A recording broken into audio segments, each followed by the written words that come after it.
it's a mafia, bro. And that's why, so getting into Bitcoin, that's why it's so important, because it gives you a way to kind of opt out of the current system in a peaceful way, right?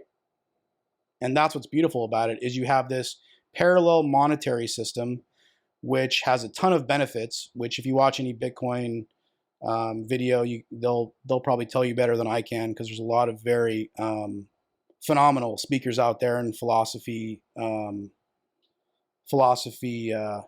around Bitcoin and kind of what it represents to humanity. But in any case, it's you preserving your purchasing power over time. Like, I mean, think of anything worth value, and it's shot up in prices over time, like houses. I mean, we can tell it's here in San Diego, right? It's crazy. Cars, yeah.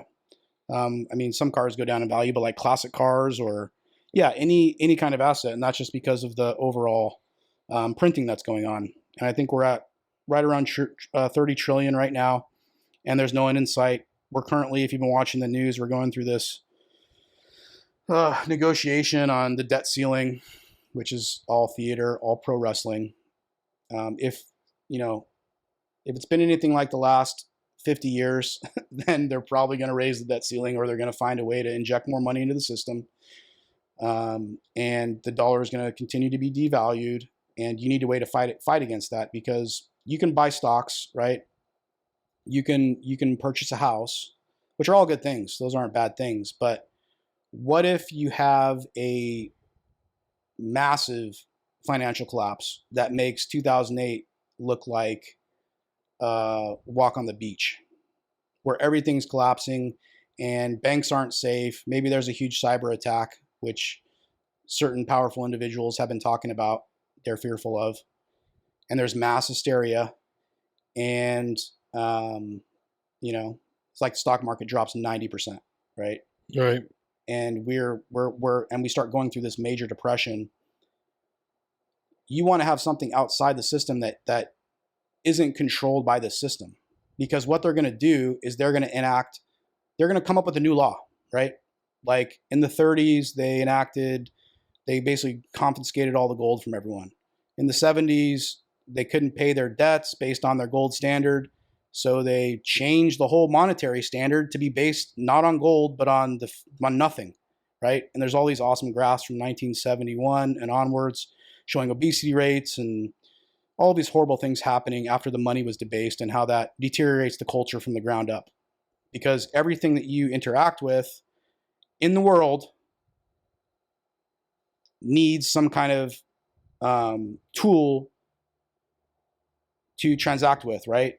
And if you can't trust that underlying tool, and if that tool is like an ice cube that's constantly melting, right? That tool that you work for your entire life, it kind of forces you into this gambling degenerate culture of 401ks, meme coins, NFTs, buying fucking classic cars as investments over long term because you can't trust the dollar.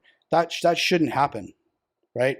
And you think, okay, well, gold, that's pretty cool, but the financial system's got a hold of that, and they papered over it, meaning that you don't really know how many reserves are happening within these gold ETFs, and it's not really a great money in the digital age.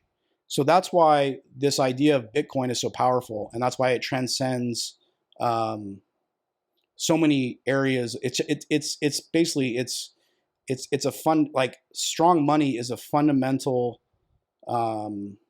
It's a fundamental of any strong society. It's so important. I like Bitcoin. I also like Ethereum, but it is what it is. Yeah, I mean, I'm Bitcoin only at this point. I've gone through the rigmarole of crypto, and it took me a while to realize this, and I think it takes a lot of people a while to realize that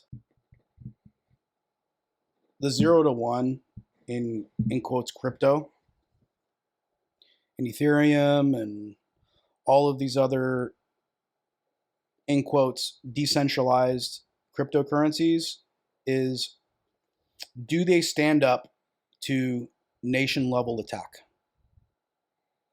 And if the answer is no, then they're probably not decentralized. And if they are some kind of centralized foundation like the Ethereum Foundation, and they're complying with government regulation. So like what happened with Ethereum is they went from proof of work to proof of stake, and therefore bowing the knee to the ESG narrative that we're all going to die in 5 years and we're all going to be underwater. And therefore OFAC came in, this compliance arm of the government, and now they're basically showing you like nodes that are OFAC compliant and not compliant, right? The idea of a cryptocurrency is that it is uncensorable, decentralized money that can be exchanged around the world. And there's only one cryptocurrency that does that, and that's Bitcoin. And anyone that argues against that is lying to you. Granted. Or they don't know. Or they don't know. And that's probably 99%. Because people see cryptocurrency, they see it as a get rich quick scheme. And that's perfectly fine. Like if you want to speculate, if you want to get into the markets, go ahead. If you want to buy like Dogecoin or any of these other, in quotes, cryptocurrencies, then that's fine. It's a free world. Do whatever you want. I don't give a shit. But if you're going to say that, you know, those are superior to Bitcoin because they're faster, or you can share images better on them, or you can do, you know, supply chain better, whatever you want to say, I don't really care. Is it censorship resistant at a national level? And the answer is no. So if this thing grows and it's not properly decentralized, and there's a centralized foundation or a centralized team that's behind it, that team can be corrupted just like every other every other system, centralized system, institution out there, person out there. And it doesn't take a lot to corrupt a specific institution or organization. Normally, you just need to get like, you know, a few top people, carrot or the stick, bribe them or you blackmail them, and there you go. You can do whatever you want. So can I ask you some questions that kind of like, you know, because I don't know shit. So I want to ask you questions on if you, you know, because you seem to be very, very wise when it comes to this information with Bitcoin. I'm still learning, but yeah. Well, like one of my things I've always compared, you know, Bitcoin to is the banking system, our current banking system. Like you're saying that Bitcoin is a more free way to own currency. Mm-hmm. So let me ask you this. Have you ever heard of anybody getting in trouble for any reason and then they freeze their Bitcoin like they would with a bank account?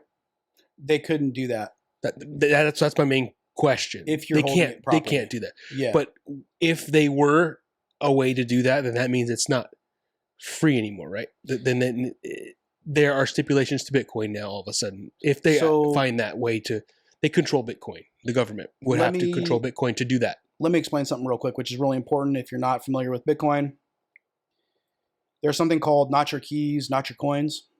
And what that means is that's self-custody, right? So you can buy a hardware wallet with a seed phrase that you can enter that seed phrase into that wallet and it generates your wallet, right?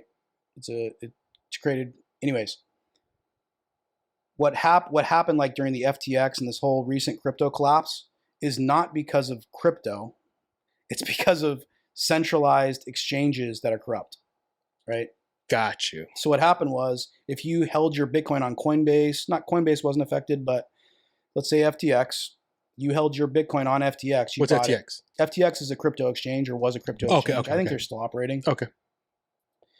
And the owner or the founder, CEO, Sam Bankman-Fried, as you've probably heard of, misappropriated a bunch of the funds and gambled away a lot of the funds and, you know, promoted and purchased a lot of advertising in the form of buying out a stadium, paying Tom Brady, doing Super Bowl commercials, and buying the trust of people all around the world, right? Because he had the U.S. exchange, he also had the overseas exchange, which is where a lot of the fuckery happened. And there's another saying in Bitcoin, like, trust no one, right? That's the whole point, is that you don't have counterparty risk. So if you're holding Bitcoin and you have it on an exchange, if it's not a lot of money, if it's not a lot of money to you, then that's fine. But if it's gonna hurt if you lose it, or if it becomes lost or stolen, then you should own it yourself and own that property. And what that'll do, not only is that the best way to custody Bitcoin, but you'll start to hopefully understand what Bitcoin is all about. It's the freest. It's like owning cash. It's right? the freest way to own something. Yeah. Yeah, it's yours. Sounds like. Nobody can take it from you, right? Because you can technically memorize the key in your head, the 12 words or the 24 words, and you can travel around the world with your money in your head. You could also do multi-sig. You could break up. You could set up multiple different keys in different locations. So there's something also called a wrench attack, where somebody tries to basically hold you up with violence and extract your Bitcoin from you. Even if you wanted to and you're being tortured, you wouldn't be able to, right? So there are ways around that. How? What's that? How is that not possible? So like in a multi-sig configuration, you would have multiple keys that would need to come together to authorize a transaction. So you might hold one key, and then you might have someone else, Like your wife, in another location, maybe your mom, maybe your brother, whatever. Maybe you have it in a safety deposit box, and then you have these different locations of keys, and you only need. You don't even need to know one. You just write it. You have it in a safety deposit box. Yeah. You don't even know it. And even if one person finds one of those keys, they won't be able to do anything with it because they don't have the multi-key sig. Fuck, that's Yeah. interesting. I Yeah. didn't know that. Yeah, so like that's a really good way if you're holding a lot of Bitcoin that is very important to you. So yeah, I mean, there's a lot of ways to secure your Bitcoin, but unfortunately, a lot of people aren't that technical, and it does seem scary to them. Yeah, it does sound very, very, because a lot of people forget their passwords. That's the main concern I thought when you first said that. But I mean, if it's very important to you, you got to remember that shit. Yeah, and it's yours. Like say we get into a world war in a year, and we lose the world war, and we're like Germany in World War II. Mm-hmm. That's a possibility. Mm-hmm. And if you don't think it is, then I don't know what to tell you. Definitely a you can possibility. literally memorize your keys, right? Hop on a plane, go somewhere else, go to El Salvador if they're still operating in their Bitcoin-free country, and Have all your money. yeah, and you have all your money with you. Try to after a world war and living in a nation that's in poverty, or just living in a nation that's in poverty, try going to the airport with like a bunch of gold in your pocket or in your backpack, or you're definitely not going to put it in your case that you're putting on the plane. You're going to have that, and you're going to go through security, crazy. and they're going to see either a wad of If bills. you have to go. Let's say it's even cash. Yeah. You have Right? to go. Yeah. You're taking everything. That's happened. You didn't see the finale of Better Call Saul, huh? No. Okay, that's what I happened haven't to seen him. it past. That's what happened to him. Oh, really? He was trying to leave If you had Bitcoin with you could've- large. Yeah. Exactly. If he had a Bitcoin, he would be okay. Yeah. I don't want to ruin it for everybody. Yeah. And But, and that's another side, is like, oh, criminal activity, this and that. It's like, do you know how much criminal activity is done through cash? But Such a nonsense. But that's narrative. something that you're opening up. Is it a lot of criminal activity is probably happening through Bitcoin? That's okay. So as far as per capita, I think it's lower. The percentage of criminal activity happening on Bitcoin is lower than the percentage of criminal activity happening on the US dollar. And the cool thing about Bitcoin is I'm just saying, you track all transactions. I kind of, I grew up with a family with a criminal mind. Yeah. That's my first thing. Is like, whoa, you But can here's do a the thing. lot of things. You can move a lot of money around. Yeah, but here's the thing also, is that like the government needs to, like, we're always told to like trust the government. The government needs to trust its citizens. And if I break a law, right, then arrest me. Right? I mean, it's Right. pretty fucking simple. Right. I mean, like this whole idea that No, I love it. I Yeah. love it. I love it. I love the fact that it's money that you could, it's attached to you. It Yeah. doesn't move. It doesn't leave. and this is another cool thing, is that it's on a Doesn't lose public ledger. interest.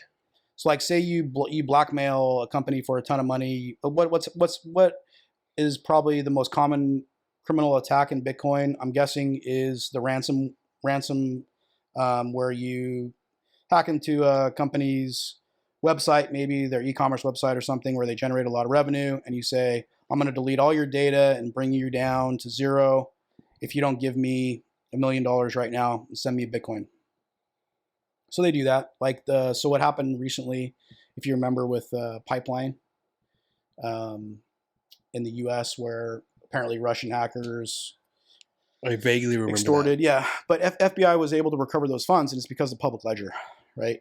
Because you'll see where that wallet is, and then you'll see where they'll be able to send their Bitcoin to, and you'll be able to create an investigation around that. With cash, it's nearly impossible, right?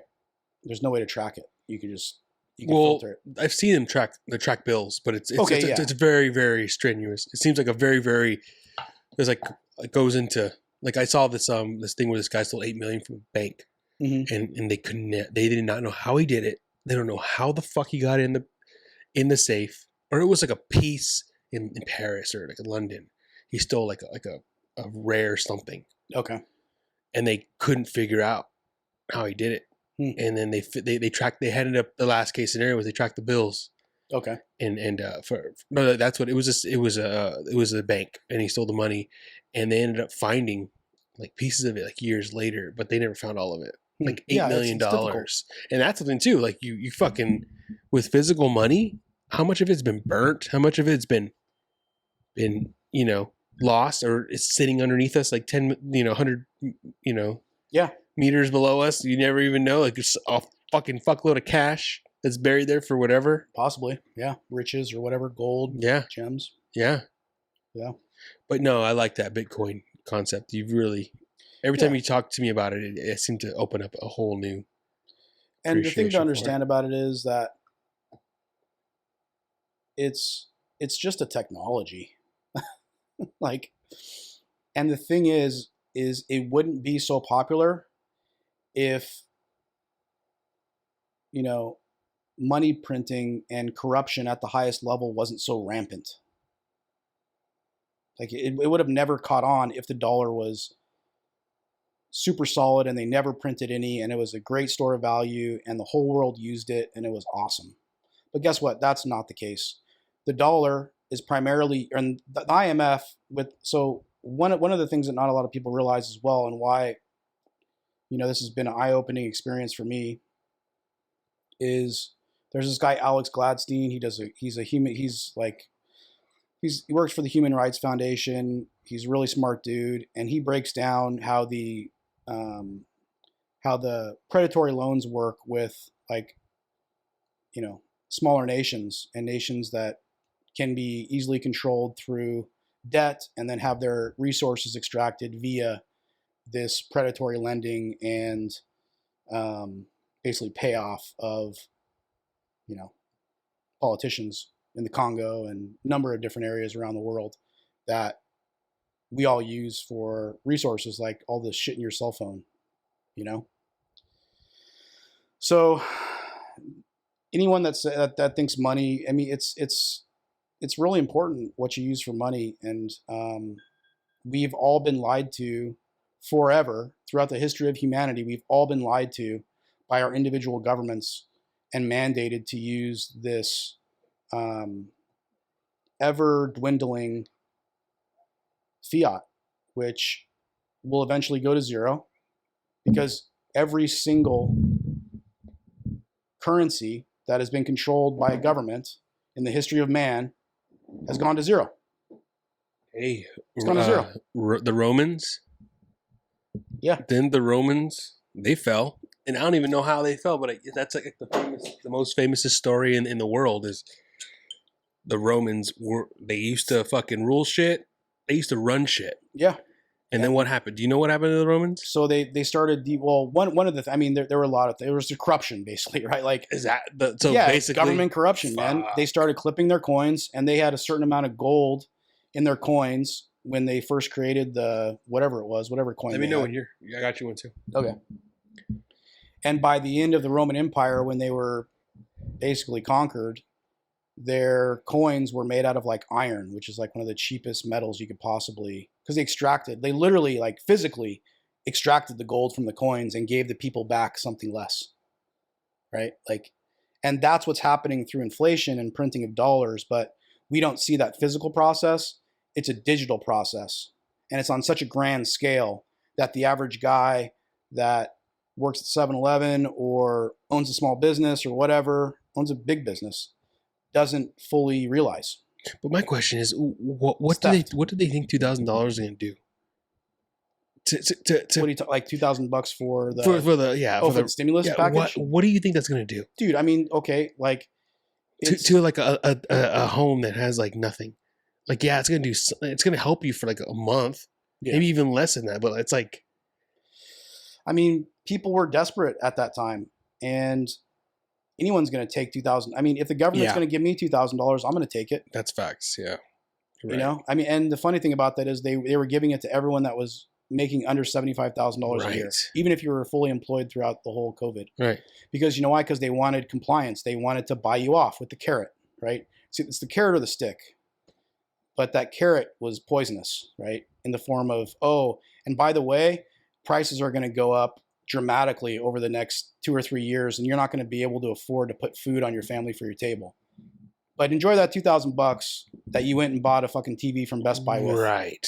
Or fucking, some bullshit. And re-injected it back into the system and stimulated the economy. So, yeah, it's really, really, it's bad stuff, man. Yeah. But a lot of people don't have the time to think about this stuff.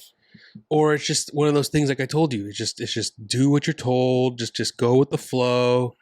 Like I've been raised that way, but to think, like my parents always told me, like, think, like, look what's happening, but what can you do? What can you do about it? So it's just like a thing, like, okay, this bitch just called this guy an Indian. He's not Indian.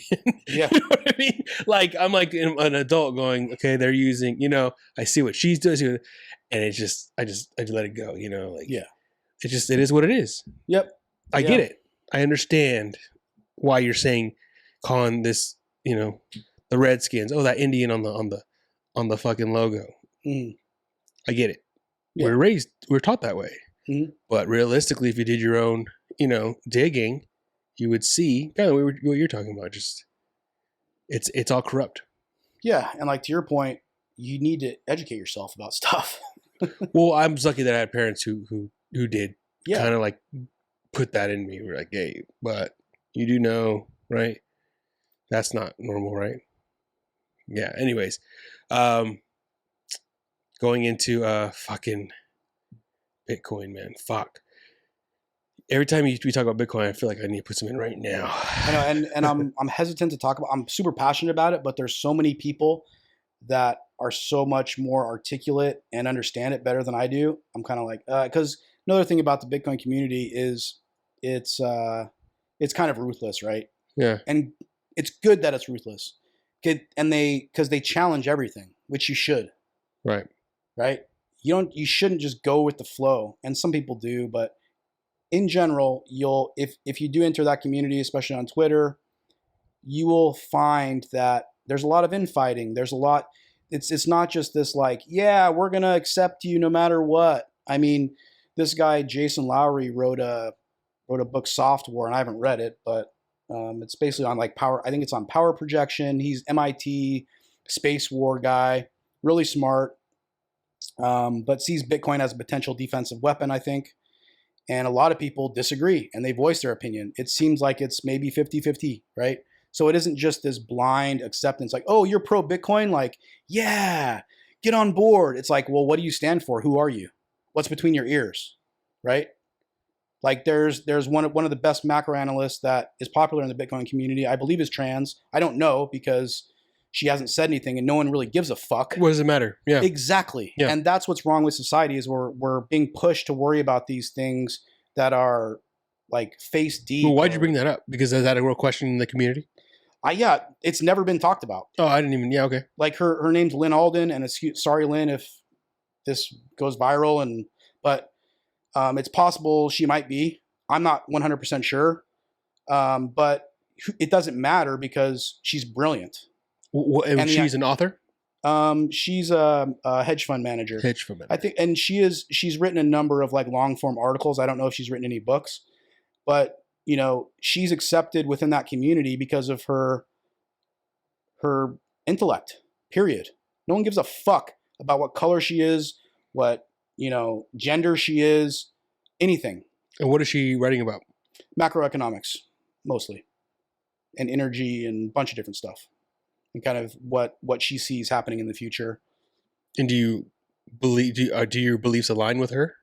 I think she has a lot of interesting ideas. Yeah, and Okay. I mean, some of her stuff goes over my head, to be honest with you, because it's really in the weeds, and I think she really gets into the finance part of it. But yeah, like some of her ideas on energy and her overall philosophy on Bitcoin. I mean, it's pretty simple, right? Like we have a bunch of debt. We're constantly inflating. You know, it's pretty much you want to have a store of value that's digital, and I just sound like an idiot saying that, of course. Well, but she's what opened up your. Okay, I get what you're talking about. No, I get it completely, because you're kind of opening things up for me where I didn't realize, because that was a question I just thought about right now, was the corruption avenue of Bitcoin, like so the freezing of assets, like that's something that could happen eventually, but right now that is not a thing with Bitcoin. Yeah, it would never be able to happen if you are holding your own coins, unless you were put under duress and they extracted the keys from you. Because they would have to basically torture you, right, or throw you in jail, or you have all this against you. You have to fucking put extreme pressure on you. Yeah. So, and anything is susceptible to that. But as far as like, you know, 100 million individuals out there holding their own wealth and not having bank counterparty risk, and you know, it's a pretty powerful thing. And you think right now, because we've had a few bank failures in America, you think, oh, that's pretty cool in America. But like when you start thinking about the world, that's when it gets really interesting, right? Well, dude, the same thing we're talking about government is the same thing I feel about banks. Fuck banks, bro. My whole fucking life. Yeah. Fuck banks, dude. Like, what is it? Like, I've had like $10,000 in a savings account for like the better part of a year, right? At some point in my life, I got like fucking 60 cents. Like, you know what I mean? Like what kind of bullshit's that?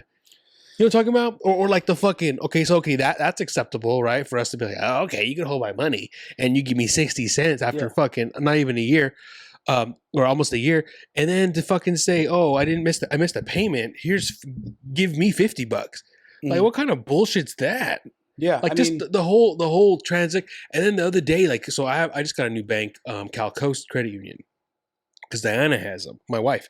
And what happened was I decided, okay, you know, she has always had good experiences with them. She's gotten auto loans to them. They've done like fucking 1% loans. Like they hook it up. Like, cool, great. I'm gonna bank with them. You know, I was with Chase. It burned down. So I decided to you know, try a new bank. So for 3 years I've had them since the bank burned down. And dude, they fucking suck, bro. They literally, and I've talked to them many times about like just the fact that they control my money, right? Okay, that's everyone's money, but the fact that like there's times when they lock I can't use my debit card. They locked it. Sure, they locked it because it's not your money; it's their money. Right, you're loaning it to them, and I'm not saying that, but that's literal, right? Fact. In their eyes, yeah. No, it's not in their eyes, and that's not what a lot of people know. I just want to let you know that, and whoever's watching, that when you put money into a bank, it's not your money anymore. Like, you're loaning it out to them. Like, so if they lose your money, I get direct deposit. So you're saying that's not my money? No. Okay, please talk. So this was new to me too. I was like, wait, what? Okay. You're FDIC insured up to $250,000, right? So if the bank does lose your money, then the government should come in and recoup those losses via government bonds and treasuries and things, right? That's when it gets interesting, right? Because what happens, Joey? This is the big question, right? What happens when you have your $20,000, $10,000, whatever it is, $100,000 in the bank? You think it's FDIC insured. We find out all the banks are insolvent. No one wants to buy our bonds anymore because we're a failing country in our treasuries. And we have a major financial crisis where your money disappears, just like recently happened to some people that were over the FDIC limit. But let's say that the FDIC can't insure your money for you, because the treasuries that back up your money, technically, that they'll use to sell off, are not worth what they should be. And then this is, and whoever is a finance person, they're like, this guy doesn't know what the fuck he's talking about. You kind of get the gist. I might not have worded it properly, but basically there's treasuries that exist to kind of help with the FDIC, and they have their own investment funds. But it's all part of the same system. That's why I say it's good to have maybe 1%, 2%, 3%, 4% of your Bitcoin if you don't really believe in it that much, or you think the system is fine, just in case. Because if the system crumbles within itself, like, you're going to see a situation where nothing is off the table, right? They'll create a new law. They'll inject money into here and do this in an instant, and they aren't going to ask you or me. They're just going to do it, right? So, wow. Okay. So that's and because when you start realizing that, okay, my money's in the bank and the bank owns that, and I have this credit card, and I'm sitting here in my living room, and like, my whole financial life has counterparty risk associated with this corrupt system, especially the banking system and the banking lobby. That's kind of scary. Yeah, dude. Three times in the last 3 years, like they've stopped it. Yeah, they stopped. I couldn't. They stopped. And talking. And I asked them, like, why? And I don't know why. What do you mean you don't know why? Can you ask? And they've called people. While I'm standing there, and they can't give me a reason why they have blocked my account 3 times. Yeah, it might be for fraud stuff. But it's like, dude, yeah. I've never had that problem with any other bank. Yeah. In the past 25 years I've been banking. I've never had that fucking problem. Well, think about this, right? I mean, there's made me think about a bunch of stuff. The first, I'm going to bring up something that you mentioned earlier with your savings account only earning like 0.5% on your savings. Right. Nothing. So the problem with that isn't this fact that you're earning 0.5% on your savings. It's the fact that your dollars are being worth less and less every single month, right? That's another thing. Yeah, that's another thing.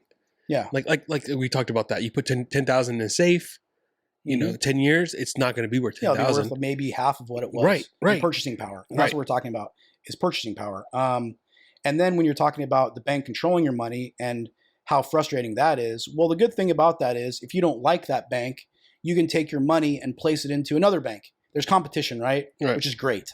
Right. We want competition in industry because it makes a better product for the consumer.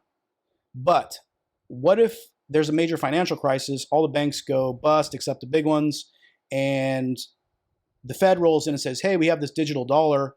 We have all the money in the world. We can print it even if we need it. We're never going to run out of money. Your money is going to be insured forever. Here's the CBDC. Banks are going to use it. All the banks are going to use it. We've already talked to them. It's all good. And by the way, if you start using your CBDC debit card today, we're going to give you $200 free. That's the future. Boom, right? Let's do it. Right. Awesome. Great. Average Joe. Fuck yeah. I'm getting $200 and I don't have to worry about losing my money just like I lost my money, in this investment and in this bank, and this local bank went bust, and what the fuck. And, well, then a few years down the line, you realize that you might not be able to buy a plane ticket because you've been traveling a lot, right? And this CBDC is actually a digital currency that has smart contracts built within it where they can restrict your actual wallet and you don't have control over it. You're hooked up to this centralized system. Or maybe you said the wrong thing on Twitter. Maybe you got up and maybe you're a flat earther and you're starting to gain traction and you have 100,000 followers. They don't like it. Right? Maybe you're part of a fucking trucker protest, right? Because you don't want to get a shot that hasn't been tested, right? What did Canada do? They shut down everyone's bank account. So you're starting to see okay, and guess what? Oh, you want to protest and you're part of that organization, that white supremacist, racist, anti-trans, if they get personal, whatever they want to call personal, you, right? That you're probably not. Just because you believe something different or you're anti-government. Yeah. they'll shut you down. And then how are you supposed to travel to Washington, D.C. to protest when your money has been shut off and you can't access it anywhere, right? Because all the stores are using CBDC, so you're shut out of the financial system and you're helpless. How could you join? So the government will have total control over you. Yeah. So the opposite to that, and why RFK and DeSantis, he's running on the right, and a number of other, and Viswani, the Indian dude that's running for Republican nomination, that's why they're pro-Bitcoin. And that's why everyone should be pro-Bitcoin. Because it represents a decentralized monetary system that cannot be controlled by the US government or the Chinese government or anybody, because the money shouldn't be controlled by any centralized organization, because that gives that centralized organization too much power. And with too much power comes corruption, right? Like, we're all human, we're all fucked up. Like, if I were in control of the money, I don't know what I would do, right? It's kind of like, you don't know, it's ultimate, what is it? Ultimate power corrupts, or ultimate, I forgot whatever that is. But yeah, dude. So let me ask you. So this is my next thought, just to get your expert opinion on this. So that FTX guy, FTX is like Coinbase. FTX is like its own thing. Yep. Who is the guy? Mark something? Sam Bankman-Fried. Sam Bankman. He's the one who wasted all that, uses everyone's money on his own shit, on personal shit. He misappropriated customer funds, yes. And what ended up happening with this situation? That's funny you asked that. So from what I hear, because, okay, there's Did they get their money back? No? People didn't recoup their money? The people in the U.S., I think, are able to recoup their money, but I think a lot of larger investors did not. But then again, I think I heard something that they recovered a bunch of assets. I don't know, but when the initial thing kicked off, it was like billions of dollars are gone. And he went to jail? Not yet, but he's still on trial. There's a huge conspiracy around him. I don't even want to get into it because it's just too much. Like, it's just, dude, like, so. Well, my main question is this. He bought off a bunch of politicians, right? He was trying to enact regulatory control over crypto, which would, of course, benefit himself. He was trying to create a stable coin, which is a synthetic US dollar, which I think is the reason why we're seeing a lot of this pushback against cryptos, because the government doesn't want to lose control of their own currency via the synthetic dollar that can be backed up by their assets. So, yeah, I mean, in one word, dude, it's centralized corruption in one way or another. I'm bringing this up because I wanted to talk again, because I think we've talked about it last time on the podcast, but I wanted to talk again about, so that's why Bitcoin is so safe, is that we don't know the person who made Bitcoin, who made this coin. So it's more of a there's no one could put pressure on this person to make it more of a to have the potential to be corrupt. Exactly. Yeah. And what is this alias's name again? Satoshi Nakamoto. And this Satoshi Nakamoto is the alleged creator of Bitcoin, who is he's an anonymous person. A lot of people have ideas about who he might be, but I don't think anyone really knows. And yes, what you're alluding to is the fact that he is anonymous, and what's even more important than that is that he disappeared shortly after creating Bitcoin. And a problem with a lot of the current and emerging cryptocurrencies is that they're like little, like startups, right? Like, you have to create this crypto. It's difficult. You need developers, you need a team, and you get together and you get funding, and then you sell this token. And by the way, we're going to own this token before we sell it, and we're going to make a fuckload of money. Okay. And that's why Bitcoin is different, because it was this inflection point where you had this underground cryptographic community, not cryptographic, like all these cryptographers on this message board that got together. And this wasn't something new. I think people had tried to create digital cash for a number of years, I think going all the way back to the 80s. But it's very clear that he created this digital currency, and he or she had a very good understanding and was probably a polymath, because the whole proof of work mechanism is very important. I don't want to get too far into it because I'm probably not a lot of Bitcoiners watching this, but yeah. And the fact that he walked away and left it decentralized, because if he came out, right, And let's say, if they came out and were like, hey, I'm this person, I take all the credit, I'm the man, but it's decentralized, right? Because we all need to use, because there's something called the BIP where everyone needs to agree, all the miners, and even if the miners don't like it, it's very, very hard to make changes within Bitcoin, right? But the reason why Bitcoin is so unique is because if Satoshi Nakamoto made himself public, then and he was extremely influential within the protocol of Bitcoin, that could be a centralized point of attack, right? Mm-hmm. So if I was an intelligence organization, I would compromise him, Mm-hmm. right? And they're very good at that. They can do that to probably anyone in the world if they wanted to. I wonder if whoever this person is. But there's no central point of attack. But I wonder who this awesome. People, developers all around the world. There's even been legal funds that have been started to help developers for people trying to sue them, trying to push a specific agenda. Yeah. That's amazing. That's why Bitcoin is unique and it's beautiful. It'd be interesting if that person who started this Bitcoin was part of worked for the government, and that's why they know how to make it. That is a conspiracy, right? And that's here's the thing: anything's on the table, right? Like they know how this works, so let's make it this way. So one of the cool things, and why people aren't afraid of, let's say, like a hacking attack or something like that, is you would have to upgrade the entire Bitcoin network to this new version that you proposed, and it has this loophole in it, right? So let's say that there was, and it's very difficult, but let's just say that there was someone that was able to manipulate a number of developers and get it through the BIP process, and everyone thought it was going to be positive for Bitcoin, and it ended up going through, and there was some kind of vulnerability in it, right? Well, everyone would just revert back to the old software, right? Right.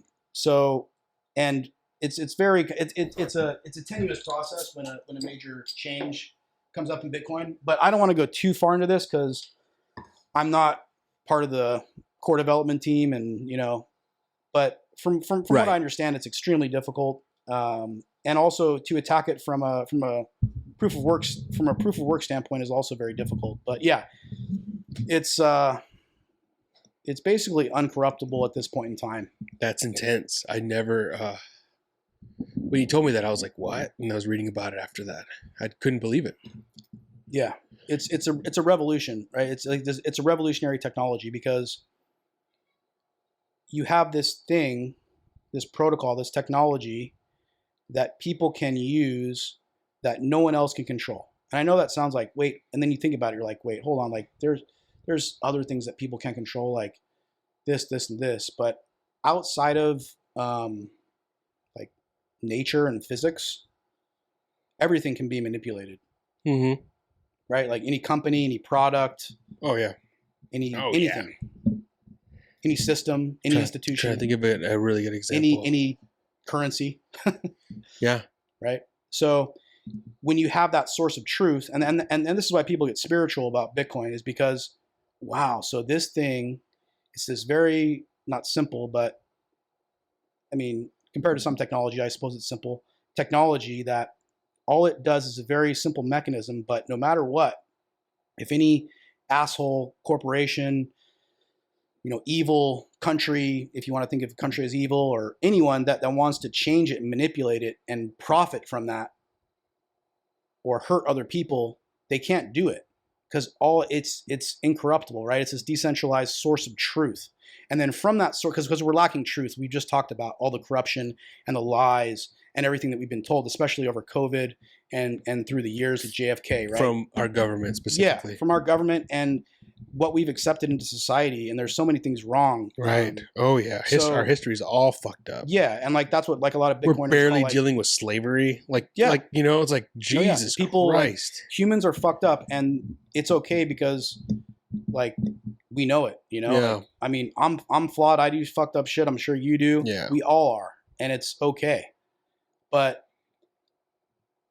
if you have a system that you can base your monetary system on that isn't flawed, that isn't run by a human, right, that can't be corrupted, why don't you want to move to that system? And the reason why... People don't know. But yeah, exactly. They don't know, and they're being fed a bunch of narratives by people that want the existing system to continue because they benefit from that system. Or they just, and that's kind of what we're they're just dealing going with with right the flow. Or they're just going with the flow. They know, but they just going with the flow. Yeah, I'm talking about like whoever's opposing it, but like the average person, like you or one of your coworkers, Opposing one of your coworkers, Gotcha. they're probably just like, oh, that seems like a I see what I thought you were talking about something else. Okay. you know. Yeah. No, but I know. And I don't blame them because I know so a lot many of old scams people who are in crypto. I know a lot of old people who think crypto is a scam because they just don't understand it. They're just so it's above them, or they don't. Yeah. Not to be rude, it's not above them. That's not the right thing to say, but it's their. They're not. It's not part of their world. They're not used to it. They don't know it. Yeah, like I think what happens with older people is They're unfamiliar. they get kind of narrow-minded. Definitely, that's a perfect way to put it. They want to kind of, especially when they're investing money in something.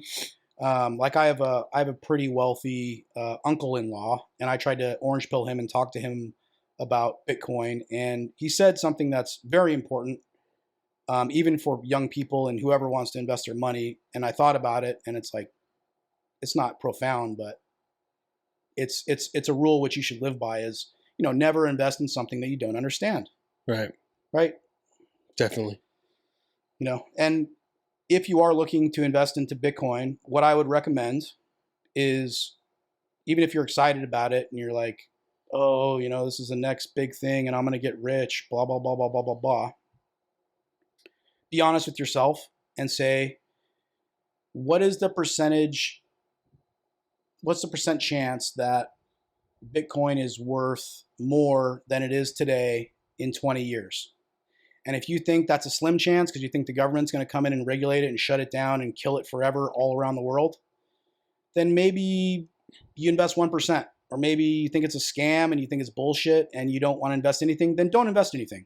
But what I would ask of you to do is just educate yourself a little bit, because that's what we've been talking about this whole podcast, is educating yourself. We watched that video. Remember, so there was a campaign. We can put this video in the comments. And part of the whole pandemic campaign and what video? Anti-vax, the one that we watched with. I'll play it in the beginning. Yeah. So like cool? Play it in the beginning. What you saw from that was the government and mainstream media outlets telling you that doing your own research is absurd. Mm-hmm. You can't do your own research. You're not a scientist. You're not an economist. Yeah. We have specialists. Right? And that might be the case for a lot of things, but I think you should educate yourself and you should have your own opinion, right? You work all your life for dollars, and if you just held dollars your entire life, you wouldn't be able to retire, most likely, depending on how much money you make and all that. Because over the course of 50, 60 years, you would have probably 10 to 20% of your purchasing power. That's why you have to invest in the stock market. And that's why we have this huge banking financial system built around gambling and moving money into stocks and speculative investments, because our currency won't hold value over time. So what that does to the underlying society is it creates kind of a gambling, kind of unhealthy idea of what it takes to succeed. Because in a gold standard or in a Bitcoin standard, a person that made a moderate amount of money would be able to take their money and save it into Bitcoin or gold over long term, if gold wasn't compromised like it is now, right, papered over, and they would be able to live a nice life and not have to worry about gambling in the stock market and playing this risk game that has been forced on us by fiat currency.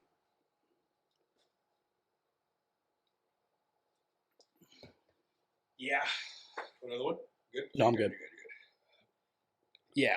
But so what's the safest way to put money into Bitcoin, yeah, but Bitcoin goes up and down. Is there anything that's safe like Bitcoin? Best thing you can do is take some money every week, maybe every month, and just buy a little bit over time. Because the first thing you're going to want to do, especially that I wanted to do when I first started investing, was I thought I was smarter than the market. I thought I would be able to have a unique view inside of the stock market or this stock or this technology or even Bitcoin when I first started investing. And you'll soon find out, unless you really want to turn into a trader and spend your life trying to trade, just dollar cost average, just buy a little bit over time. And what that'll do is if the stock goes down quite a bit, you'll still be just buying a little bit. If the stock goes up quite a bit, you'll still be just buying a little bit. And then over time, your cumulative price will be positive if Bitcoin is successful in the long term, right? So just that's the best way, DCA, dollar cost average, and make sure that you aren't holding too much Bitcoin on a centralized exchange or centralized app. That's it. And just hold on to it. Don't think about it of like, what's it going to be in 6 months? If you have the ability, and this also comes into the education piece, if you have the ability to hold on to it for, the next 8 to 10 to maybe 15 years, if you can, just put it away. Don't just forget about it. Like your 401k. You said, don't hold too much on something that's centralized. What would you consider being too much? Like what's the So that's a personal question, right? So $10,000 for the average person. Like what would you recommend? Like where would it go? Okay. So boom. I can't give that answer because if there's someone that makes $30,000 a year, $500 might be a lot of money to them. If there's someone that makes $150,000 a year, $500 might be, I'll just leave it on the exchange. When it becomes, basically what you're saying is when it becomes a point where it becomes a lot of money to you, if you have personally, emotional attachment, get it out of there. Yeah. Got you. Absolutely. Put it onto a non-centralized. Put it onto decentralized a hardware wallet. Hardware wallet. Got you. That you own, that you create the key for, that's yours. Got you. And there's a lot of tutorials you can look at to learn how to properly store Bitcoin. It's not that hard. You just need to take the time to do it. And that's another thing that is important within Bitcoin is like ownership, like self-sovereignty, like taking that responsibility and accepting that responsibility that it's your money and not being lazy and just being like, I'll just let you take care of it. It's like, no, that's my money. That's what I worked for. I want to own it. I want to take control of it. I want to have, the ability to leave the country or take my money wherever I want to, whenever I want to. Fuck you. Well, one of the things that like we've been talking about, it's like a theme of this whole fucking podcast is like people don't know this. Like I didn't know that the bank owns your money. Yep. So so right now, let's say today, I don't like this. I'm not comfortable with that statement and that realistic, situation. So what do? Go out and take all my money out and put it somewhere that I want to put it? Well, because I can't. If something goes down tomorrow, I can't touch on any of that. No, you can't. And my idea is that I have Bitcoin, which is outside of the system. So if the system, I'm talking about the system, I say the financial system crumbles, which it might, because we're at all-time high debt levels. Every bank is fractionally reserved up to the tits. Then you have, if that happens, and this is only a thesis or this is only a theory, Bitcoin is going to become very valuable. Right. Because it's outside of the system and people are going to be like, I don't trust the system anymore, which they shouldn't have already. And they're like, I need to allocate towards this asset. Right. And then that asset will go up in value and hopefully it will recoup the money that you might have lost in a stock, or if you have over $250,000 and it's not insured, or if if the shit really hits the fan and FDIC isn't able to insure that money, which is a high probability in the case of a financial crash now, because we have emerging geopolitical global issues happening where countries might not want to buy our treasuries anymore. Right? So yeah, is that what's happening with China buying corn from Africa? It's complicated, dude. China's doing a bunch of geopolitical stuff right now that we've kind of been sleeping on, but the geopolitics stuff is a whole rigmarole in its own, and I follow some of it, but all I can say is Peter Zehan is a fucking idiot. Who's he's that? Like this. I think he's. Who's that? He's this geopolitical analyst that went on Joe Rogan and talked about how, and he's so confident in what he says. And by the way, everything that I've said, I could be wrong, by the way. And he's just, Bitcoin is not worth anything, and this, and he's against Bitcoin. Yeah. Well, but this is the thing though, is the argument that he made for being against Bitcoin is kind of laughable because they're like kind of Bitcoin 101 questions. But I think he's clearly tied to the US government in some way. I'm not sure where or how. But he talks about population decline, which is another legitimate issue. Who is this guy? Like, what is he about? Is he's from I China? don't know, dude. He's an American. He's an he works American. for a think tank, which is probably tied to intelligence, and he's propagating ideas that China is going to go under because they're having a major population decline over the next 50 years and blah blah blah blah blah. But the bottom line is he doesn't know that, and nobody knows that because we've never had a major population decline on Earth ever in the history of mankind that we know of.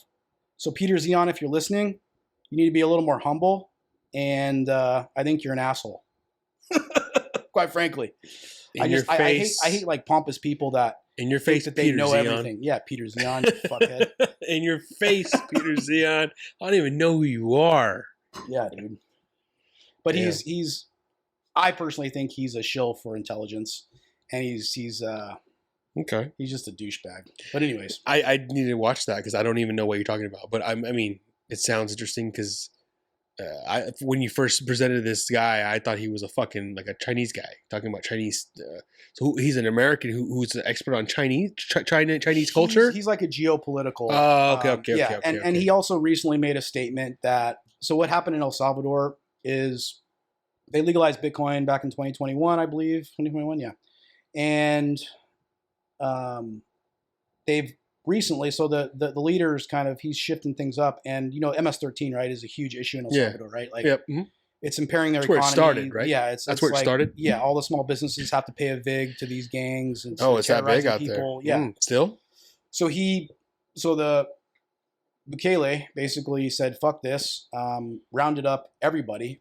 If you had an MS-13 tattoo on your forehead, you're getting thrown in jail. And I can understand from a human rights perspective, people are irritated. But for a everyday citizen living in El Salvador, it's the best thing he could have done, in my opinion. Because their GDP, I think, is up almost 10%. And he's basically built prisons to throw these gang members in, and he's eradicated crime. I think they went upwards of 100 days, maybe, without a single murder in the entire country. Right? This is one of the murderous countries per capita in the entire world. Right? So I would rather lock up all the people with gang tattoos and have people not getting murdered than worry about giving them civil liberties, especially if you're in a small country and you know what the threat is. Right? But it's questionable, right? But it is in America. It's not the same thing. They don't have a constitution. But he's taking action, and he wants to build a prosperous nation for his people, right? Because like I talked about before with the IMF and these predatory loans, is that they're trying to basically push the dollar out of their system and become kind of a Bitcoin standard country. Because also what happens with a lot of these third world countries that have a lot of dollars flowing through their financial system is they get inflation exported onto them. Because what happens is, like in COVID, when we printed 6 trillion, 4 trillion, I don't remember, trillions of dollars, that money flowed back, and you got the $2,000 check maybe, that money went back into our system. But what about El Salvador? What about these other countries that operate in dollars? Because they were based on a dollar standard, or they are based on a dollar standard. Right. Their inflation goes through the roof, but they didn't benefit from any of that printing. So they don't get any checks. So we exported that inflation out onto them, right? Okay. So how does that look on their end? It sucks. Everything goes up? Yeah, prices are going to go up, right? Because if everything is denominated in the dollar, if energy especially is denominated in the dollar, which the majority of it is right now, then yeah, they're going to have to pay more for gas and everything, right? Food, you name it.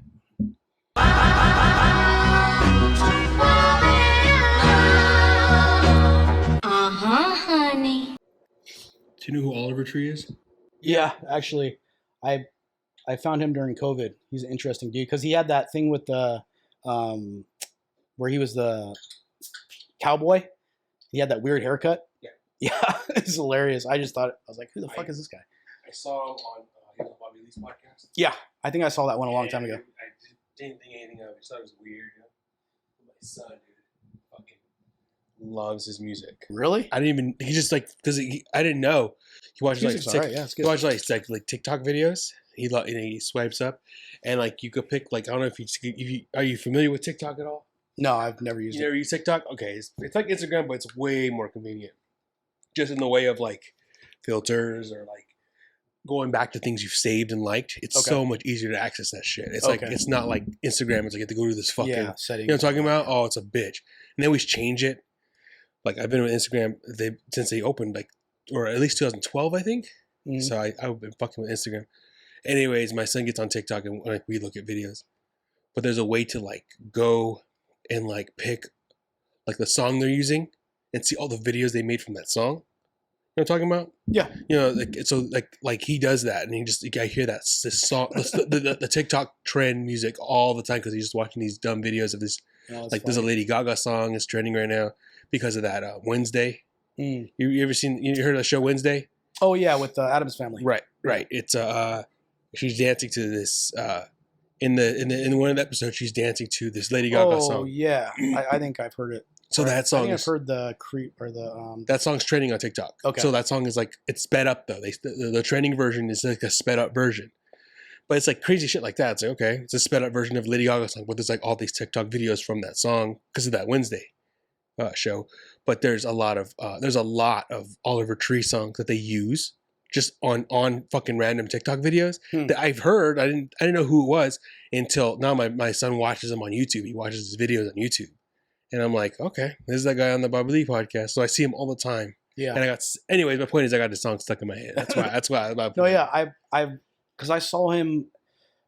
I got interested in him because Bobby Lee did a thing on his Instagram when I used to have an Instagram account during COVID, and he like bumped into him, and like Oliver Tree like goes up and pushes him and like almost gets in a fight with him, and he's got the weird haircut, like the cowboy haircut, right. like, and it looked real, right? And he said Oliver Tree's an asshole, blah blah blah, but it was fake. Right. But it looked real. Right. I think that's what he does sometimes is like start fake fights. That's how it started. Did you see the podcast? I did, yeah. So that was like the whole thing was He's fake. like, I'll get up and get the out of whole here right thing now, was fake. But it was like okay, I get it, but it was like it kind of went too far sometimes. I'm like, what's happening well, that's his now? stick is like he wants you to not know what's real and what isn't. Right. You know? Right.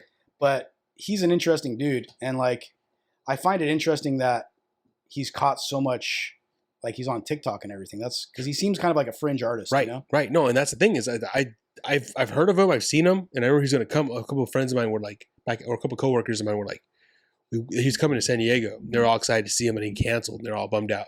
Yeah. I'm like, okay, I'm aware of who he is because I've seen him on a podcast here and there. You know, I saw him on H3 as well.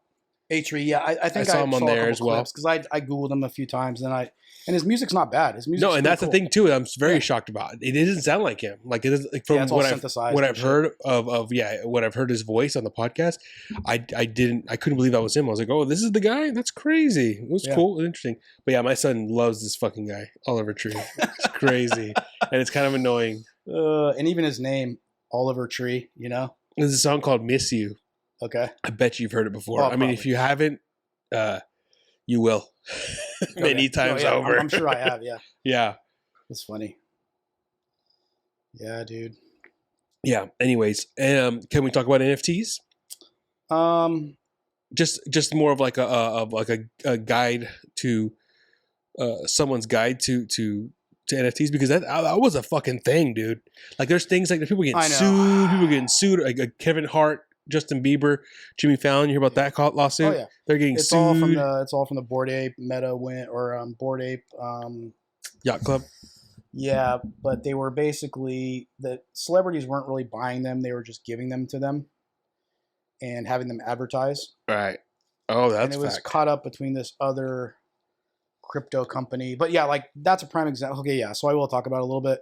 I don't want to talk about it because I don't want to give crypto because I used to be into NFTs. When we talked last time, for you, if you want to go back to that episode, I had a different perspective on crypto.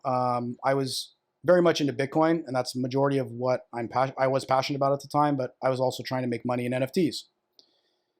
And I think it's a cool technology, but again, what I said earlier, if you have any kind of data that you want to utilize in the blockchain, you want to put it on the best uncensorable technology, and that's Bitcoin.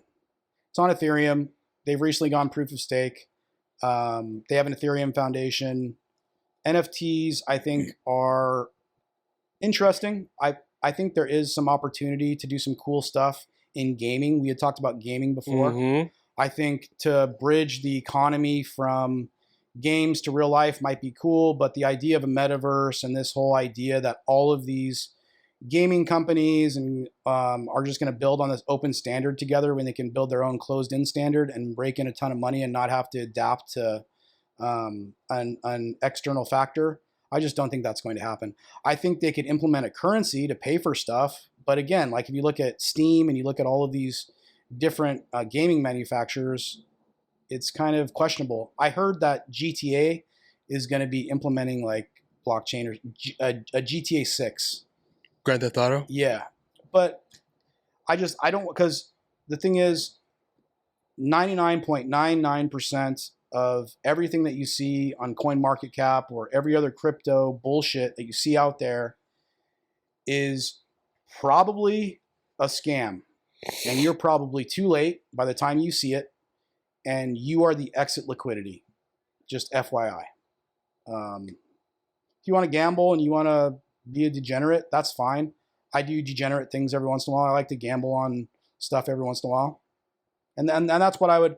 If you want to gamble, go into crypto. If you want a long-term store of value and savings, buy a little Bitcoin. That would be my recommendation.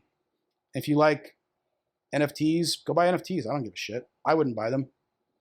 But so I said like 10 more minutes to wrap this up. It's been like 2.5 hours. Oh yeah.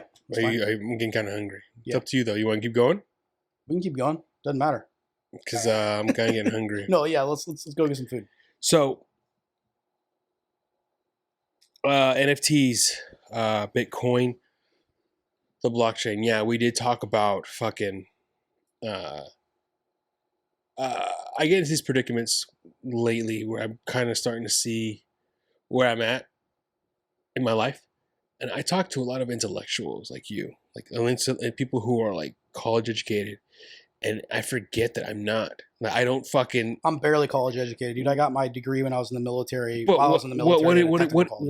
Where did you graduate, and what was your degree? It's like a bullshit technical degree for network security.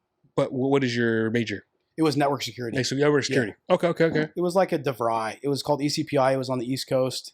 You could do a accelerated program where you could get your degree in like 2.5 years. But you got your master's or your bachelor's? Just my bachelor's while I was full time in the military. And doesn't matter, man. There's a definite difference when I talk to someone with a bachelor's degree. Really? Oh fuck yeah! No. And there's a difference when it comes to, like, for example, like right now, everything that you do, everything that you let's say you want to put it into paper and write. Like you said, you want to write a book.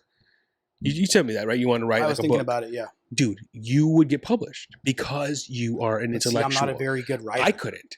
I couldn't. I couldn't. Writing though, if I wrote a book, that's why I'm doing the podcast, because this is like a poor man's. That's why I like doing podcasts. No, I'm just saying, I can't write a book. I can't either. I would. No, you have more credentials when it comes to, like you would be more.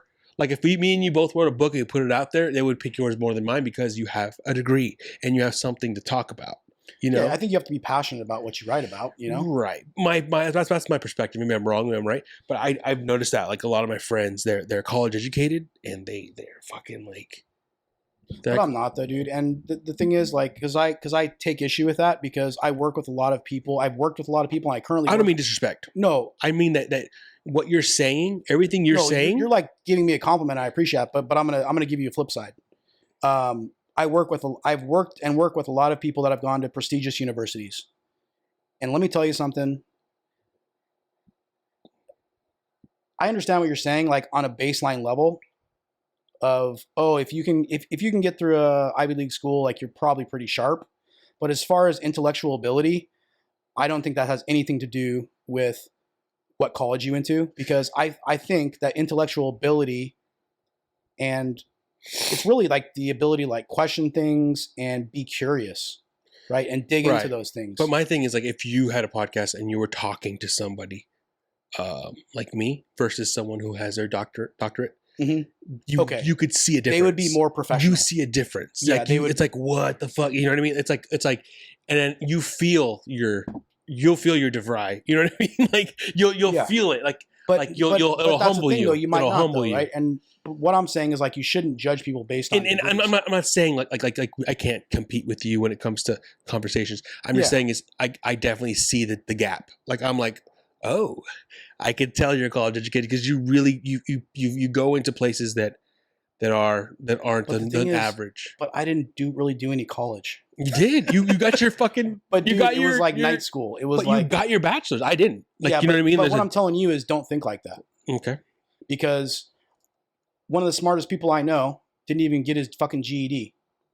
It's one of my friends' older brothers that is like a CTO of a company in London and was a hacker when he was 16. He's one of the smartest people I know and didn't really go through the standard educational process. And just to pile on top of that and to kind of give you a counter argument towards that, I think what you're talking about is being well-read, right? Yeah. I think you can achieve that if you start reading some books, you start listening to some different podcasts, because that will seep into your brain and you'll talk differently. Like I probably talk similar because I watch a lot of finance stuff. I watch a lot of science stuff. So I think that seeped into my brain. But I think the inverse, actually. I think a lot of people that are college educated, especially if you go past a bachelor's degree and you get up into the academia as like that's your kind of like way that you're going to go and you're going to base your career off that after a number of years. I think you're kind of indoctrinated into this weird structured way of thinking. And it might sound very intellectual at times, but I think a lot of those people are fucking idiots. And they're posing as intellectuals based on sounding smart or whatever. Yeah. And I can't fucking stand those people. Who's that guy, that politician who's always lying and always proving him wrong? Oh, was it the Sanchez guy? It's like a Hispanic guy. It's like cringy, and that's a prime example of our system. Yeah. Who is it? You know what I'm talking about? George, I forget his name, but yeah, George Lopez. But what was he lying about? He lied about a bunch of shit. He lied about his education, his career, everything. Yeah. I wish I knew his name. Would be put on blast. Okay, so there's a prime example. Put him on blast right now. That's why you shouldn't think about that, because he used those credentials to get up, glaze over people's eyes, right, and be like, "Oh yeah, he's college educated. He went to this. He knows this person. He's good." That's probably where he got where he's at. Yeah. That's why I love the Bitcoin community so much, is because we don't give a fuck where you're from, what college you went to, what are you saying? Does it make sense? Like, who are you as a person? Right. And that's what's important, right?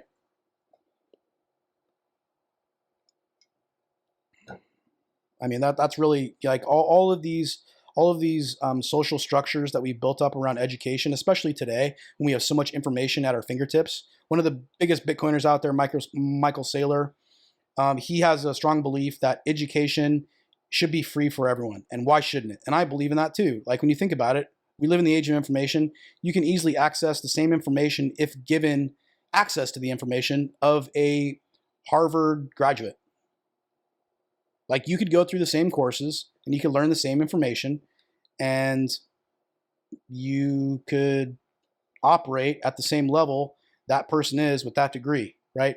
But we've gated off these prestigious titles and you can only a certain amount of people can get into this university and blah, blah, blah, blah, blah. When in reality, there's so much, like he says it, like untapped talent throughout the world that just don't have access and don't have the resources. Right. And that's the real crime. Right. You know? I believe that. There's a lot of people that don't give a fuck, and then that's fine. And like, it takes everybody to create a society, but the people that want to get ahead and have the desire to, but can't based on their opportunity, that's wrong. You know? And then we can get into like, basis of opportunity versus outcome, and, or equality of opportunity versus outcome. I obviously believe in equality of opportunity. And I think a lot of what is being pushed in the world right now is equality of outcome, meaning we should all be the same. And that's bullshit. And I know we're wrapping up. That's something we can talk about next time. But the idea that like we're all the same and like we all need to conform. We can talk about it. It's just like, so what you've seen pushed in mainstream media with this whole BLM movement, and LGBTQIA plus M456 is the idea, and this is like the underlying idea that's dangerous. I'm not against obviously black people or LGBT or anything like that, but the framework of ideas that are pushing those things and trying to slip in little gotchas, that's dangerous, right? So one of the things behind that I mentioned earlier, equality of outcome. And what that is, it's the idea that we can all be equal. And that sounds really good, right? Sounds like communism. Yeah, yeah, there you go.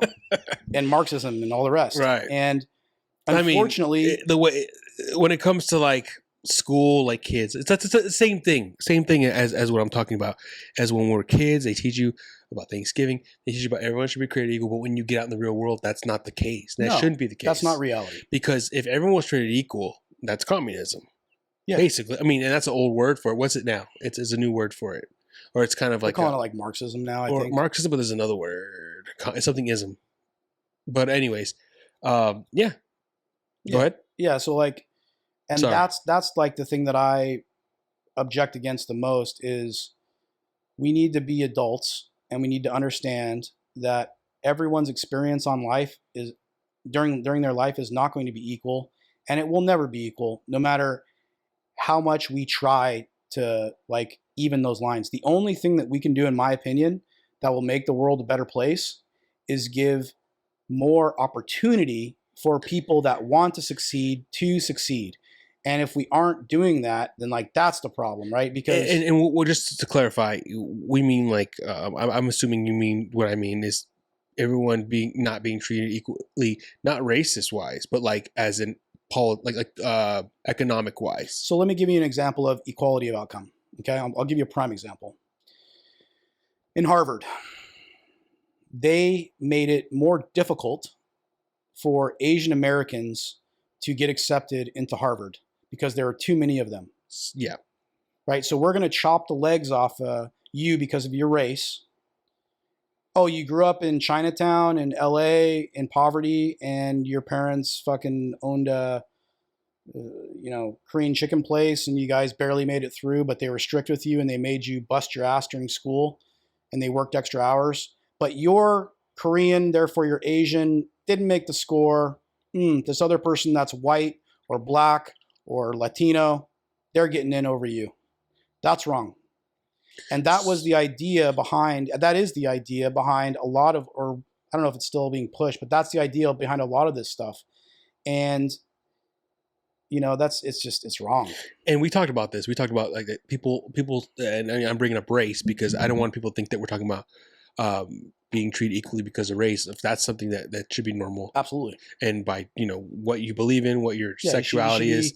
Based on the content of your character. But we're talking about like when it comes to financial, like people like we're talking about there's a class war. People act like it's a race war. Yes. It's a class war. Yeah. And that ties directly into Bitcoin, right? And that's another thing that we were talking about before is they're distracting you from what's really going on and the real egregious acts that are taking place. And it has nothing to I want to say that has nothing to do with race, but that's what they made you think that all the problems had to do with race. Right. And I don't think I think the main problem within American society, at least, is that we're seeing this major wealth divide, and people, their lives are getting harder, their opportunities aren't what they used to be, and they're pissed off. And the media is giving them a perfect outlet to be pissed off at these people over here.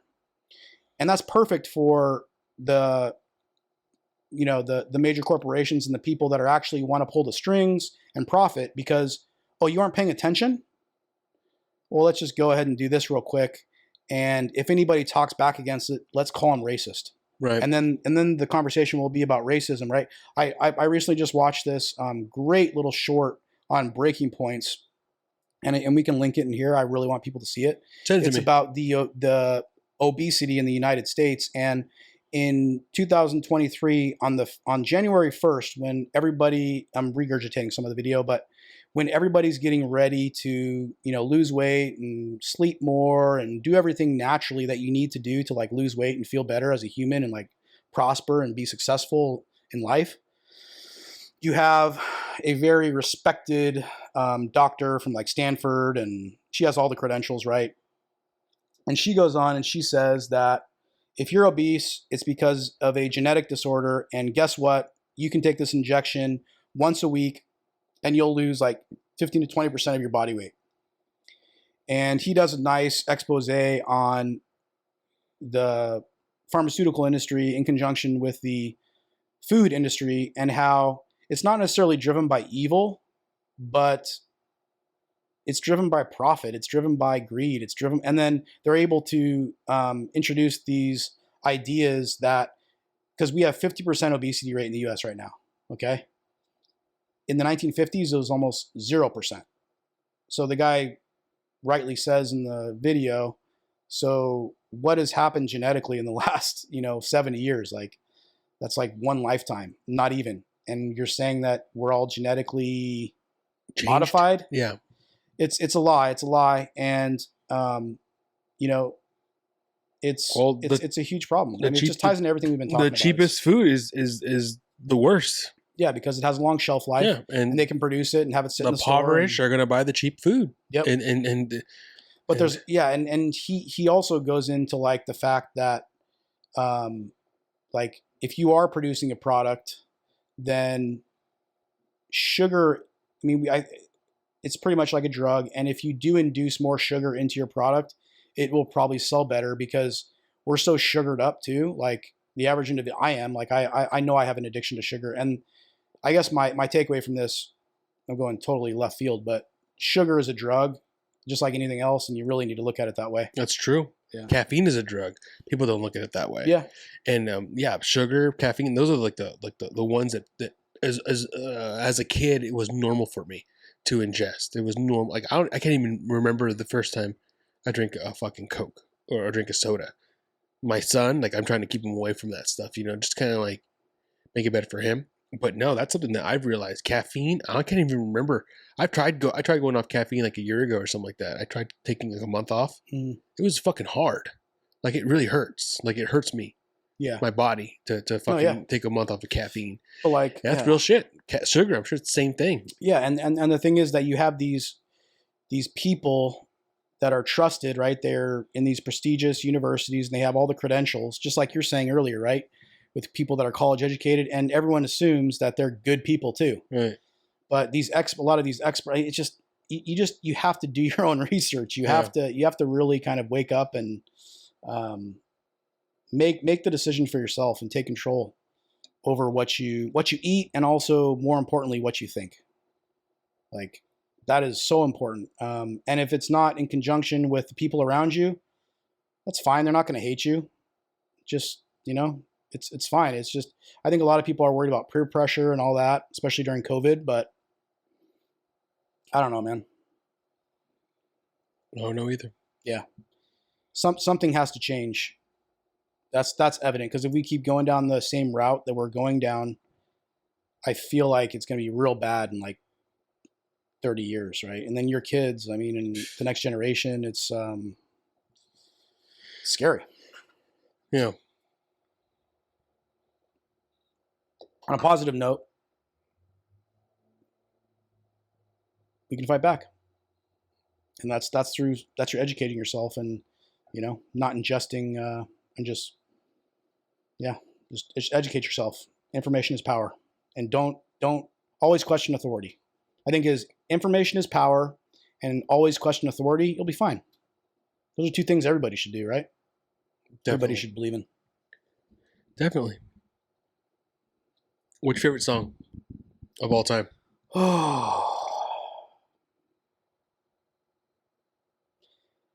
There's no real deep meaning to it. I just love the song because it makes me feel like I want to fucking get going.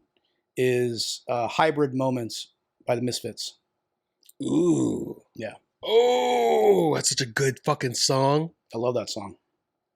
Yeah, it's one of my faves. Like if I had to like put on if you told me to put on my favorite song right now, it'd be is it if you want to scream with me? Yeah. Yep. Yeah. Moments like this never. Yeah. I don't know. I have to hear the song. But yeah, it's my favorite song. Yeah. Fuck. That's a good song. Favorite fast food restaurant? In-N-Out. worst fast food restaurant? Wiener Schnitzel. If you had one ability, one magic power, one superpower, what would it be? Like flying, reading people's minds, going through walls, anything. I don't know if this is mine, but I recently watched a Michael Saylor. He's a huge Bitcoiner and thought leader in the space, and he made a really good point. To be invincible, that's the best superpower you could ever have. And you'd want that. Yeah. Like nothing could touch you. Yeah, because you would have the ability to extract yourself like physically from everything. Yeah, like if they couldn't see you, like you could do whatever you wanted to do. Like whatever you wanted to do, you could do. That's true. Technically. That's true. Wow, that's a good one. Dude. Yeah. People have said like stop time. That's a really good one. And I stole it from him. That's but like I was listening, I was like, that's like the ultimate. Damn, that's pretty. He was doing he was like explaining some point, and then he kind of shifted to that. Does that mean you live forever? No, I wouldn't live forever. I don't know if I would want to live forever. But I'm saying, if you're invincible, does that mean you live forever? I don't think so. Maybe you just die of your old age. Yeah, but you live a good life, and I think what makes life physically, good is nothing could touch you. Physically, well, no, not necessarily that it couldn't touch you. You could just disappear, right? Whoa, what? Okay, so I think his idea, and I was like watching this while I was cooking dinner, and it made a lot of sense. So basically, like if say you're the fastest person in the world, right? Okay, that's cool, but they would be able to probably figure out a way. Like, let's say the government's like your Flash. Like, this motherfucker's running around everybody. He's killing it. He's killing people on the street. We got to regulate him. Like, this is bullshit, right? I don't think they could ever catch me. Well, what if they found a way? What if they sectioned off certain streets and built walls? They catch me. They find a way. Yeah, like what if you were the strongest person? You were like Hulk, or basically, I think if I remember correctly, what he said is whatever superpower that you project to the world that the world knows about. Obviously, right? It's this weird anomaly. They're probably going to I don't know if he said this, but I just thought about this right now. They're probably going to reject it because you're so superior, and they're going to want to bring you down. They're going to be like, fuck this guy. He's too fast. He's breaking all the laws. He needs to live like everybody else, right? Quality of outcome. Well, if you're invincible, no one can tell unless like you're with your wife and you just disappear. And even if you're in a crowded public and you disappear, do they know what you look like? Or maybe they could get you on camera. Maybe I suppose they could do facial recognition, but I don't think it would be very difficult to be like, oh yeah, I saw this guy and he disappeared. Yeah, you're out of your fucking mind, right? So if you were invincible, and then you could do anything you wanted to do. You could do good things too. Like, no, I'm not talking about bad things. Invisible? Invisible, yeah. Oh, invisible. They said invincible. No, sorry. I probably was saying invincible. I mean invisible. Like disappear. I thought you meant invincible. Like you can't, like physically, I cannot die. Like hurt. Yeah, I know. Because that's why you said the immortal thing. I was like, no, I don't think I would be immortal. People couldn't see me. I thought you meant invincible. Like no. Nothing can penetrate your body. No. Like you can't get squished by any machinery. Like you're just. Yeah. No, I get it. I would want to be invisible. I mean, I would take any superpower. Disappear. Yeah. Got you. Yeah. Oh, invincible's a good one though. You just open your mind to that. Like even if they caught you, like you can't die. But that would be kind of bored though, because I think what would happen with me is if I was invincible, I would probably like just test every limit. You know? But that's the fun part. No, but then I would get bored. Because then I would reach like, okay, I've done everything. But the only thing that can kill you is old age. That'd be crazy, bro. Like I would live my life to the fullest. I'd be like walking in front of cars. I don't give a fuck. I'm invincible. You can't fucking break me. Yeah. I don't know. That's what I thought you meant. I mean, that would be cool. Like I fall from a plane. Like I'm gonna fucking land. And that would be cool too. I'll be okay. But the thing is, no, that wouldn't be cool though, because I guess no, because you would still have vulnerability in your mind. You just wouldn't have physical vulnerability. Well, I think you need to be vulnerable to something. Cancer could kill you. Because absolute power corrupts. Cancer could kill you. No, because so I'll give you something that ties into our conversation, right? So like if you were invincible and you could never die, and you had absolute power corrupts. So you'd probably become this horrible fucking person. Do you watch Homelander? Do you watch The Boys? No, but I can imagine what you're talking about. It's awesome. I know the concept. So I can imagine that Nothing can hurt you. You just become like you do anything you want. Exactly. Become like a fucking GTA character. Just like you just that's fucking doing anything, stealing tanks. Yep. Yeah. Fucking the world up. Yeah. Fucking doing whatever the fuck you want to do. And there's this really good show on Amazon. It's called The Boys. I've only watched the first 2 seasons, but the head, because they have this like, it's like a super world. It's like kind of like X-Men deal. But it's real life where these people are flawed. Like the superheroes are flawed and they're kind of fucked up. Yeah, right? I know the concept. Yeah. I know the plot. Okay, they're real. Like if they're real. Yeah, and like they're fucking up our world. Like Homelander, our people. Yeah. Homelander is this. He's this all powerful. Like he's invincible. Basically, he's super strong, stronger than everybody. Fucking everything you could possibly imagine. He has laser eyes, and he's an asshole. Right? He's a horrible person. Right? And I think, it's like, it brings me back to like the Marcus Aurelius, like his meditations and stuff, in that he was the most powerful man in the world and he could have done everything that Homelander did or does in the show. But he realizes that he needs to be like one with nature and he needs to basically kind of just be the best person that he can be and live to that standard. And like, it's extremely difficult to do that, right? Like, how many dictators do you know out there that are all powerful, that are good people? Zero. You don't hear about them. If you do, if there are, you don't hear about them for sure. Fucking you don't hear about the fucking bad ones. That's why Bitcoin's so cool. The world is no one can corrupt it. 3 hours, bro. We're at 3 hours. All right. We're doing it. Way to end it. We're doing it. Yeah, we're doing it.